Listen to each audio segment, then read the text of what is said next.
네, 안녕하세요. 메이트윈입니다.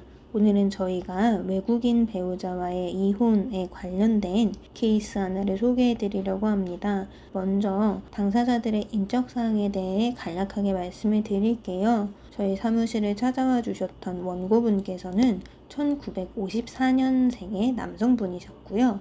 피고분께서는 1972년생의 중국 국적의 여성이셨습니다. 이 두 분 같은 경우에는 2002년경에 브로커를 통해서 혼인에 이르게 되었다고 합니다. 물론 혼인신고를 한 이후에 실질적으로 동거를 하지도 않았고요.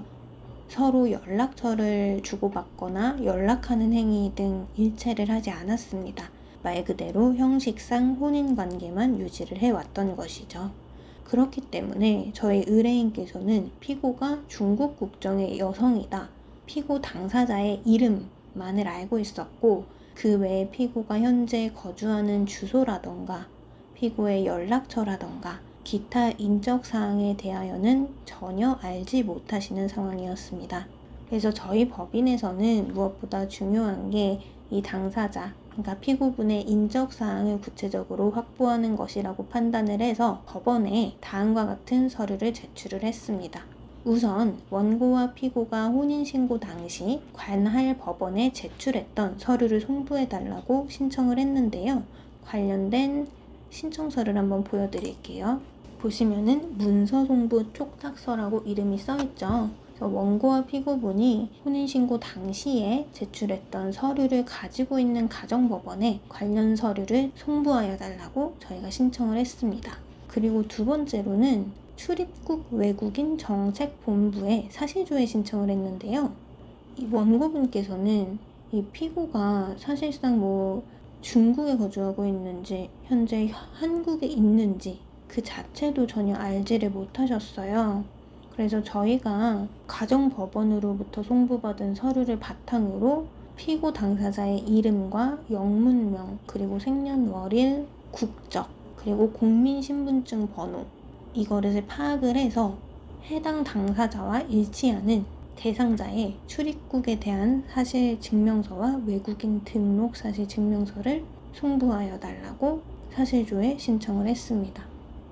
이 두 가지 신청을 통해서 저희는 피고 당사자의 인적사항을 확보를 했습니다. 그 다음으로 행해야 할 절차는 무엇일까요? 바로 이 양 당사자의 혼인관계가 실질적으로 파탄났다는 점들을 입증을 해야 하는 것이겠죠. 그래서 저희는 이 원고분의 지인, 가족들을 통해서 다음과 같은 서류를 제출을 했습니다. 우선 첫 번째로는 주변인들의 진술서, 두 번째로는 소재불명 확인서인데요. 진술서 같은 경우에는 다음과 같은 내용으로 제출을 했어요. 원고의 가족들이니까 원고가 실질적으로 피고와 혼인 관계를 유지하지 않았다는 점에 대해서 누구보다 잘 알고 있겠죠. 그래서 이런 내용으로 저희가 작성을 했습니다. 혼인신고한 이후 실제로 혼인 생활을 하지 않았다. 일방적으로 가출했고 연락도 주고받지 않았으며 현재는 연락처도 모르고 주소도 몰라 피고가 어디에 있는지조차 모르고 있다. 그러니까 원고와 피고는 20년 동안 실체 없는 혼인 생활을 했던 것이다. 이런 취지의 진술서를 저희가 제출을 했고요. 다음으로 소재불명 확인서입니다. 이 소재불명 확인서 같은 경우에는 이런 내용이 들어가면 됩니다. 언제부터 어떠한 경위로 행방을 감추어 피고와 연락이 되지 않았고 현재는 피고의 소재를 알 수 없는 상태이다. 이런 취지로 저희가 작성을 해서 제출을 했었습니다.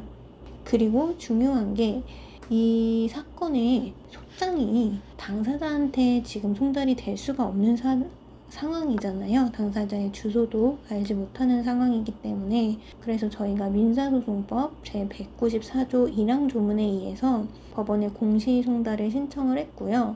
법원에서 공시송달을 허가를 해줬습니다. 결론적으로 이 사건의 판결은 어떻게 났을까요? 네, 보시면은 여기 주문이 보이시죠? 원고와 피고는 이혼한다. 소송 비용은 피고가 부담한다. 원고 당사자께서 원하시는 대로 양 당사자가 이혼한다는 취지의 판결이 선고가 되었습니다. 종종 이제 배우자로 외국인이 배우자인 경우에 외국인 배우자와 연락이 안 되거나 그 사람의 소재를 알 수 없어서 이혼을 못 하시는 분들이 계십니다. 그런 경우에도 법원의 판결을 통해 이혼이 가능하다는 점 알아주셨으면 좋겠습니다. 감사합니다.